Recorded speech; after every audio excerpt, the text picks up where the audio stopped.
여러분 혹시 그 한나 아렌트라고 하는 그 유대인 교수이신데, 이분이 쓴 아히히만, 예루살렘의 아히히만이라고 하는 이야기를 여러분과 좀 잠시 나누고 싶습니다. 이쪽에 있는 책은 예루살렘의 아히히만이라고 하는 한나 아렌트가 쓴 그 악의 평범성에 대한 보고서입니다. 그리고 가운데 저 사진은 1961년도에 예루살렘에서 있었던 국제 전범 재판 정에 앉아 있는 아돌프 아이히만이라고 하는 사람입니다. 당시 1961년도 이제 2차 세계대전이 끝나고 나서 독일 전범 재판이 계속 이루어졌는데, 아이히만이 1960년도에 체포가 됩니다. 그리고 예루살렘에서 재판을 받는 거예요. 저 사람이 누구이냐면은 2차 세계대전 나치 독일의 친위대의 장교였습니다. 아돌프 아이히만입니다. 저 사람의 임무가 뭐였냐면은 유태인들을 가스실로 보내는 열차 수송을 책임지었던 실무자였습니다. 그러니까 실무자라고 하는 것이 물론 뭐 본인이 직접적으로 뭐 유대인들을 학살했다 이렇게 볼 수는 없을 수도 있지만은 학살의 현장으로 보내는 그런 실무 역할을 했던 사람이 저 사람입니다. 재판을 지켜보던 전 세계의 많은 사람들이 도대체 어떤 얼굴일까 상상하기를, 광기가 어린 아주 광기에 사로잡힌 괴물처럼 그렇게 사람들이 처음에는 생각했대요. 그런데 여러분 한번 보세요. 저기 유리 부스 안에 이렇게 헤드셋을 끼고 앉아 있는 모습인데 어떻습니까? 너무나 평범한 옆집 아저씨 아닌가요? 옆집 아저씨. 심지어 저 아이만은요, 굉장히 예의도 바르고 근면하고 성실했던 사람이라고 합니다. 준법 정신이 투철하여서 아주 모범적인 공무원이었답니다.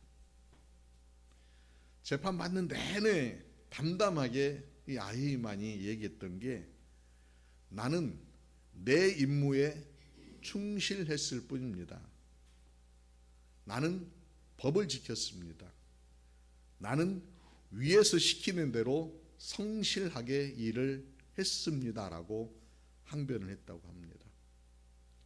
자, 이 모습을 지켜본 한나 아렌트, 그러니까 유태인이었고 어떻게 보면은 그 홀로코스트라고 하는 그 유태인 학살 그거에 직접적인 어떤 피해자였을 수 있는 한나 아렌트가 전율을 느끼면서 만들어낸 용어가 바로 악의 평범성이라고 하는 겁니다. 악의 평범성. 여러분, 악 그러면은 무슨 뭐 영화나 드라마에서 우리가 보는 것처럼 이렇게 악마 그런 뿔 달리고 악한 사람들은 막 굉장히 험악한 모습으로 사람들을 해칠 것이다라고 그렇게 생각하시잖아요. 그런데 악이라고 하는 것이 너무나도 평범한 모습으로 우리 가운데 찾아올 수 있다. 그러면서 이제 한나 아렌트가 악의 평범성에 그 얘기를 하면서 내린 결론이 이거였습니다. 결론 부분을 제가 아랫부분에다가 이렇게 표시를 해 놓았는데 이런 얘기입니다. 그는 괴물이 아니었다. 그는 단지 생각 없음의 상태였다. 타인의 입장에서 생각하는 능력이 전무한 것, 타인의 고통을 상상할 공간이 내면에 없는 것, 그것이 바로 그가 유죄인 이유다라고 하는 그런 글을 한나 아렌트가 씁니다. 거대한 악 그러면은 사이코패스 또는 괴물에 의해서 저질러지는 것처럼 생각할 수 있는데 아니라는 겁니다. 우리가 타인의 고통에 대해서 상상하지 못하는 무능력 혹은 나와 관계없는 너의 입장을 헤아리지 못하는 무감각도 악이 될 수 있다는 겁니다. 주님의 오심을 우리가 기다리고 있는 대림절 절기를 지금 보내고 있습니다. 우리가 좀 살펴보아야 할 것이 우리의 마음은 어떤가? 우리의 마음은 어떤가? 라고 하는 걸 좀 여러분 저와 함께 좀 살펴보았으면 좋겠습니다. 여러분 마음은 넓으신가요? 좁으신가요? 자, 여기서부터 한번 보겠습니다. 내 마음은 좁은가 넓은가? 자, 좋아요. 소설가이면서 성실대학교에서 신학을 전공하신 그 조성기 교수님의 이야기를 잠깐 여러분과 나눠보려고 합니다. 한 번은 교수님에게 누군가 너무나도 반갑게 와서 인사를 하더랍니다. 교수님, 오늘은 얼굴이 참 밝으시네요? 라고 그렇게 인사를 했습니다. 여러분 만약에 이 인사를 받으셨으면 여러분 반응 어떠실 것 같아요? 자, 여기서 반응 한번 쫙 보겠습니다. 교수님, 오늘은 얼굴이 참 밝으십니다. 박수민 집사님, 오늘은 얼굴이 참 밝으십니다. 어떠세요?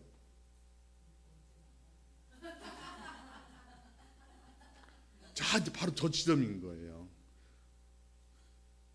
여러분 보통 일반적으로 그냥 흘려보내는 얘기라고 하면 감사합니다, 고맙습니다라고 쓱 흘려보낼 수 있는데 그 조성기 교수님 앞에 마음이 불끈하더래요. 아니, 내가 지금까지 얼굴이 안 밝았나? 자, 여러분 이거 아시겠죠? 아주 간단한 오늘은이라고 하는 은이라고 하는 조사 요 하나가 상대방에게 딱 다가올 때에 뭐지? 라고 그렇게 들려질 수 있다는 거예요. 근데 반대로 이렇게 한번 해보십시다. 교수님 오늘도 얼굴이 밝으시네요? 라고 하면은 사람의 마음이 와 그래 이렇게 할 수 있다는 거예요. 물론 여러분들이 흔히 이렇게 쓱 지나갈 수 있는 그런 쓱 지나갈 수 있는 거예요. 우리가 이렇게 일반적으로 살 때 그게 불편하지 않은 그런 관계 안에서는 오늘이라고 하는 오늘도라고 하든 뭐 이게 별로 크게 중요하지 않게 넘어갈 수 있는데 민감하게 반응하는 관계 안에서는 이 조사 하나 도와 은이라고 하는 이 단어 한 자가 사람의 마음을 막 흔들어 놓을 수도 있고 편안하게 만들 수도 있더라는 거예요. 여러분 은과 도에 대해서 반응하십니까? 좁은 마음입니다. 전선아 집사님 반응하시는군요. 지성도 있고 신앙도 깊으신 교수님이 그런 자신을 바라보면서 나도 속 좁은 인간이구나 라고 하는 그런 고백을 하신 거예요. 그 조사 하나 은과 도의 요 차이 때문에. 여러분 우리 모두도 은과 도 때문에 마음이 흔들릴 수 있는 연약한 존재인 것을 인정하시기 바랍니다. 겉으로는 강한 척 하지만은 속사람은 상처받지 않기 위해서 잔뜩 움츠리고 있는, 저도 예외 아닙니다.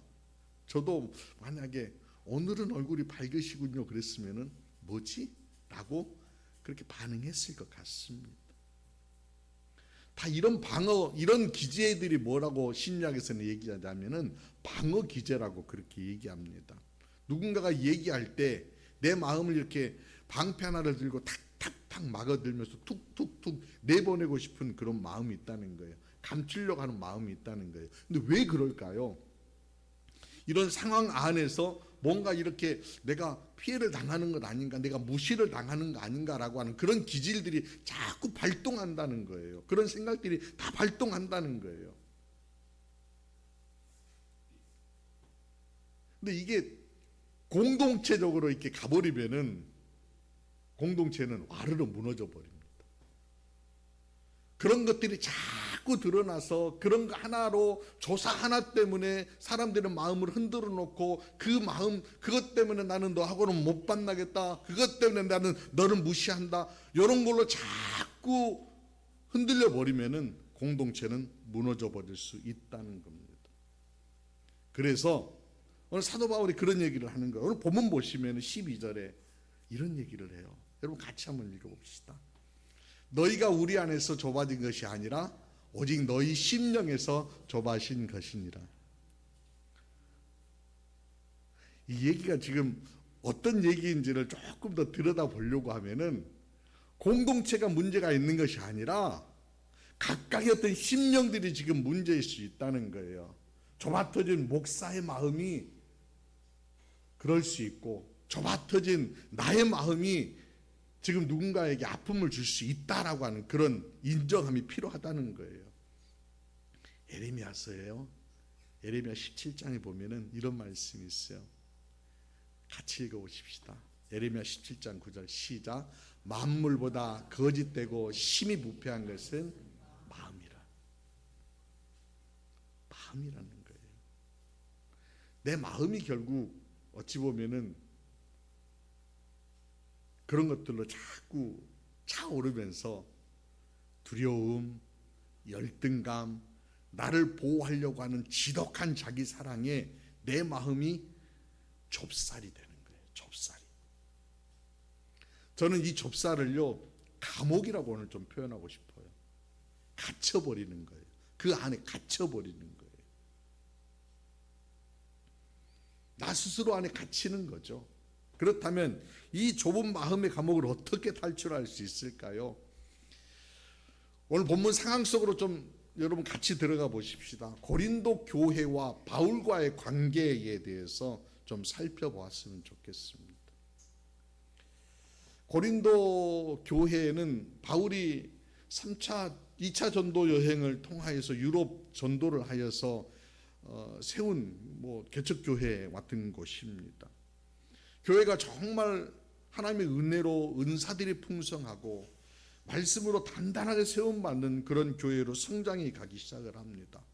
그런데 우리가 아는 것처럼 고린도 교회 안에는요 갈등이 있었습니다. 문제가 있었습니다. 나는 바울파, 나는 예수파, 나는 게바파 그러면서 갈라져 있었습니다.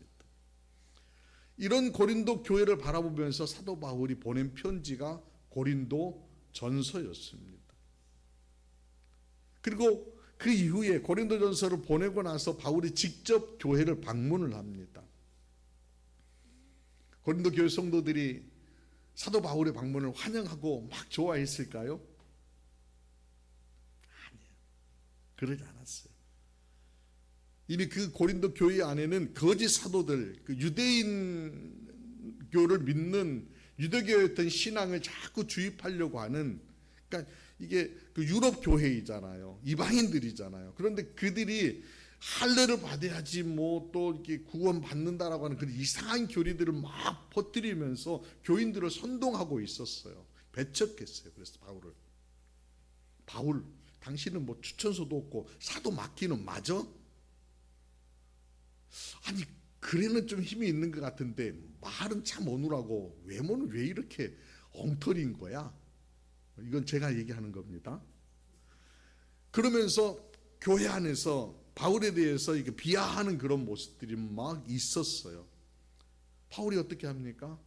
그 상처를 껴안고 예배소로 돌아옵니다. 그리고 와서 다시 비밀 편지 하나를 써가지고 디도에게 보냅니다. 디도편에 바울이 편지를 보내주는 거예요. 아마 그 편지는 자신이 받았던 어떤 그 아픔들, 상처들, 고통들, 그들의 모습들을 질책하는 엄중한 어떤 내용들, 한편으로는 눈물의 편지였다라고 하는 그런 표현도 나옵니다. 고린도후서 2장 4절에 보니까 눈물의 편지를 보내었다. 근데 보내놓고 바울의 마음이 어떻겠습니까? 조바심, 노심초사하는 거예요. 혹시 더 빗나가는 건 아닐까? 고린도 교회가 더 흩어져 버리는 건 아닐까? 더 무너져 버리는 건 아닐까? 상처받는 건 아닐까? 내가 저분들에게 큰 상처를 준 건 아닐까? 바울도 소심한 사람이에요. 그래서 막 노심초사 기다리고 있는데 디도가 에베소 교회에 돌아왔어요. 그리고 와서 들려주는 얘기가 대다수의 고린도 교회 성도들이 회개하고 바울의 가르침을 더 받기를 원한다라고 하는 그런 소식을 들려줘요. 그리고 나서 쓴 편지가 바로 오늘 본문인 고린도 후서예요. 자, 여러분 이제 그림이 좀 그려지시죠? 격동이었던 순간들, 막 교회 공동체가 흐트러질 수 있고 지도자는 이걸 어떻게든 붙잡고 세워야 되겠다라고 하는 그런 막 절박한 가운데에서 어떤 한숨을 살짝 넘기고 나서 쓴 편지였다는 거예요. 그래서 고린도 후서를 보시면은 바울이 안도하는 마음, 또 한편으로는 단호하게 복음을 지켜야 된다라고 하는 그런 마음, 또 한편으로는 성도들을 다시 한번 추스리면서 위로하는 그런 내용들이 고린도 후서에 싹 쓰여져 있고 흐르고 있는 거예요. 그 가운데에서 오늘 11절 말씀, 여러분 11절 말씀을 좀 절절하게 바울의 어떤 심정을 한번 같이 읽어봤으면 좋겠어요. 여러분 같이 읽어봅시다. 시작. 고린도인들이여 너희를 향하여 우리의 입이 열리고 우리의 마음이 넓어졌으니. 바울이 고린도 성도들에게 지금 마치 팔을 활짝 벌리면서 여러분 우리 마음 입이 열려졌습니다. 우리의 마음도 넓어졌습니다. 라고 그렇게 팔을 쫙 벌리는 것 같은 그런 어떤 고백을 바울이 11절에 하고 있다는 거예요. 어디서 이런 힘이 나올까요? 바울이 개인적으로 굉장히 훌륭해서 기도를 많이 해서 특별한 훈련을 받아서? 여러분 아닙니다. 저는 이것을요, 바울이 이럴 수 있었던 것은 바로 그 복음의 능력을 품고 있어서라고 말씀드리고 싶습니다. 복음의 능력입니다. 미국의 종교사학자 노드니 스타크라고 하는 분이 쓴 기독교 발흥이라고 하는 책이 있어요. 이 책에 보면은 어떤 내용들이 쓰여져 있냐면은 로마 시대에 어떻게 기독교가 더 이렇게 부흥하고 성장하고 든든하게 설 수 있는가에 대한 연구 보고서예요. 스타트 교수가 하는 얘기가요, 이런 문장 하나로 정리를 합니다. 설명할 수 없는 넓은 마음. 설명할 수 없는 넓은 마음. 저는 이게 복음의 능력이라고 저는 생각해요. 설명할 수 없는 넓은 마음. 당시 그 노마의 어떤 상황들을 잠깐 들어가 보십시다. 서기 260년경 노마는요, 전국의 끔찍한 역병으로 매일매일 수만 명의 사람들이 죽어나가는 그런 현장이었습니다. 역병으로 사람이 죽는다고 할 때 옆 사람이 죽는 것을 바라보면서 사람들 마음이 어떨까요? 그 병이 나에게도 옮겨올 수 있다라고 하는 그런 두려운 마음들이 찾아오는 거예요. 사람들이 두려움에 사로잡힙니다. 그래서 가족들 중에서 누군가가 그 병에 걸렸다. 어떻게 할 것 같아요? 영화 배너에 보시면은 그 문둥병 걸린, 그 나병 걸린 가족들을 이렇게 굴 속에다가 이렇게 내려보내는 그런 장면 나오잖아요. 마치 그런 것처럼 가족 중에 누군가의 병이 걸리면은 그런 곳에 보내든지 아니면은 그들만 놔두고 내가 도망을 가든지. 그래서 이제 도시 안에 환자들이 있는데 환자들이 막 넘쳐나는데 죽음의 그림자가 막 여기저기 펼쳐지고 있는데 마치 아무도 안 사는, 아니 그 사람들만 사는 그런 공간인 것처럼 사람들이 다 빠져나가기 시작을 하는 거예요. 그런데요, 그 도시 안에 여전히 거하면서 살고 있는 사람들이 있었어요. 바로 기독교인들이에요. 바로 크리스찬들이에요. 그들은 도망가지 않습니다. 버려진 이웃을 집으로 데려와 씻기고 먹이고 섬기고 돌봅니다. 얼마 전까지만 해도 예수 믿는 사람이다라고 그렇게 핍박했던 이들입니다. 알렉산더 주교였던 디오니시우스라고 하는 사람의 편지에 보면은 그때 어떤 상황들을 간략하게 기록해 놓았는데, 기독교인들은 자신들의 몸을 사리지 않았고 기꺼이 타인의 고통에 신에게로 끌고 오는 사람이었다. 타인의 고통을 자기에게로 끌고 들어오는 사람이었다라고 하는 그런 표현을 썼어요. 세상은 누군가 나를 힘들게 하는 사람이라고 하면은 그냥 버려버리는 것이 맞지만은, 교회는 상대적으로 그를 살리기 위해서 그 죽음의 현장으로 내려가는 사람들이었다는 거예요.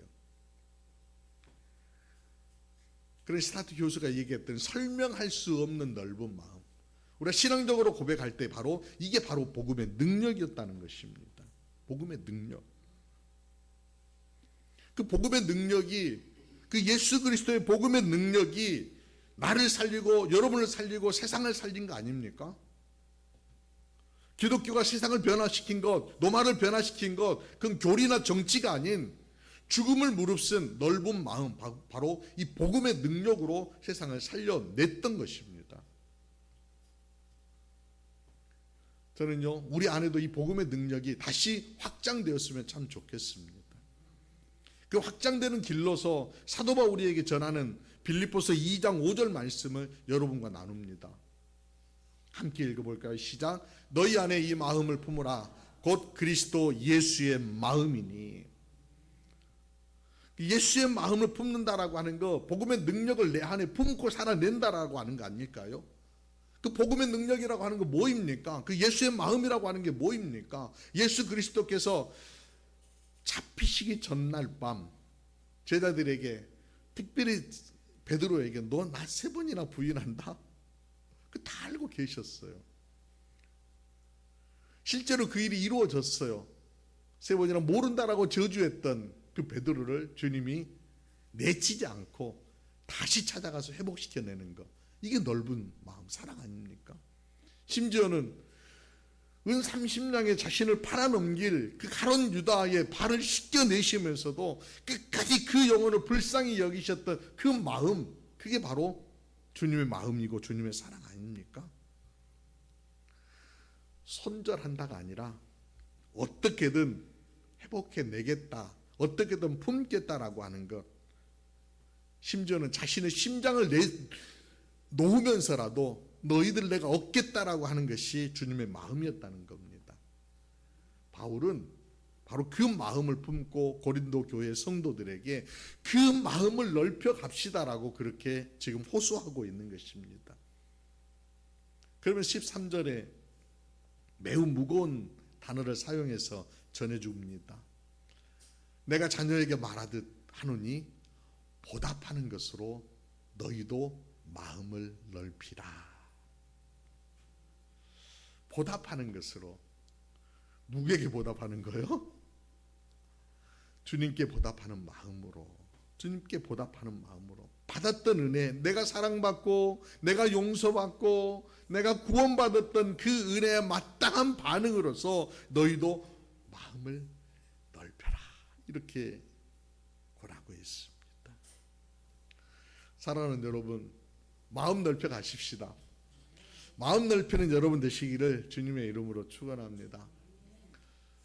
존경하는 함석헌 선생께서 불의와 싸우는 제자들에게 자주 하셨던 말씀이 있습니다.